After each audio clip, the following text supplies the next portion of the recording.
ভাস্কর্য ইস্যুতে ইসলামের দৃষ্টিভঙ্গি বিশ্লেষণ করে ফতোয়া দেবেন কওমি আলেমরা। হেফাজতে ইসলামের নেতৃবৃন্দ তাদের সঙ্গে থাকবেন। শনিবার বৈঠক করে চূড়ান্ত সিদ্ধান্তের পর তা সরকারকেও জানাতে চান তারা।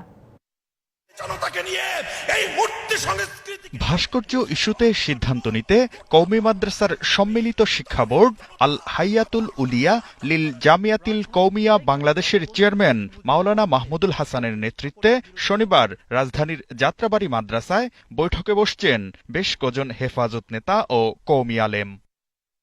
বৈঠকে আমন্ত্রণপ্রাপ্তরা বলছেন, ভাস্কর্য ইস্যুর পাশাপাশি আরও কিছু বিষয়ে প্রস্তাবনা রাখবেন তারা। ভাস্কর্য, মূর্তি ইত্যাদি বিভিন্ন করে বলা হচ্ছে, এই বিষয়টা আমরা কোরআন হাদিসের দৃষ্টিতে গোটা বিশ্ব মুসলিমের বিভিন্ন ফতোয়া কিতাব এখন পাওয়া যায়, ওলামায়ে কেরাম কি বলেন এই বিষয়ে এখানে আসবে। আসার পরে আমরা একটা মতামত দেব।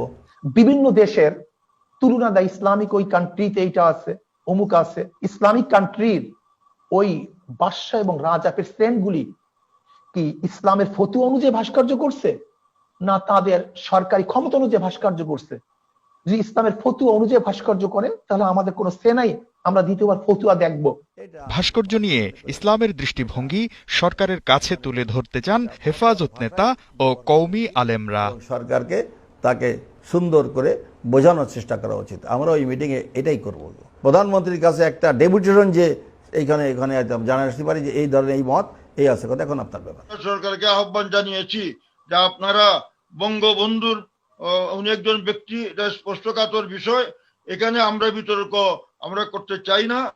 ভাস্কর্য বিষয়ে করণীয় নিয়ে হেফাজতের শীর্ষ নেতাদের মধ্যে দ্বিমত আছে বলে জানান সাবেক হেফাজত নেতা মুফতি ওয়াক্কাস। তবে তা মানতে নারাজ বর্তমান নেতৃত্ব। যখন হেফাজত নিয়ে এখন যেটা হচ্ছে দেখেন, এখন নিজেই তো দ্বিধা বিভক্ত আমার মনে হচ্ছে। ওখানে নূর হোসেন কাসেম সাহেব, যে মামুল হক সাহেব যা বলতেছেন, কাসেম সাহেব কিন্তু ওখানে নেই। এই মূর্তির ব্যাপারে কিন্তু ওই জায়গায় কিন্তু একটু আমরা ডিভিশন দেখতেছি।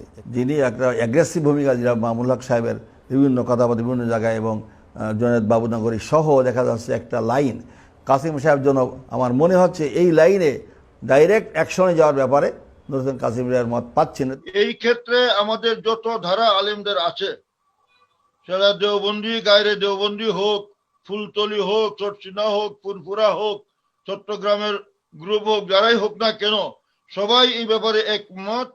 যে কোনো বিষয়ে মতামত প্রকাশে হেফাজত ও কওমি আলেমদের আরও সহনশীল আচরণের পরামর্শ সংগঠনের সাবেক নেতাদের।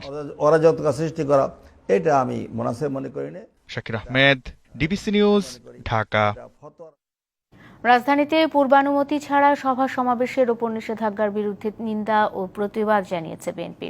বুধবার রাতে এক বিবৃতিতে বিএনপি মহাসচিব মির্জা ফখরুল ইসলাম আলমগীর বলেন, সরকারের এই সিদ্ধান্ত জনগণের মৌলিক অধিকার ও সংবিধানের পরিপন্থী। অনুমতির নামে সরকার রাজনীতিকে বিভিন্ন শর্তের আড়ালে বেড়ায় আটকে জনগণের অধিকার হরণ করছে বলেও মন্তব্য তার। তিনি অবিলম্বে এই সিদ্ধান্ত প্রত্যাহারের দাবি জানান।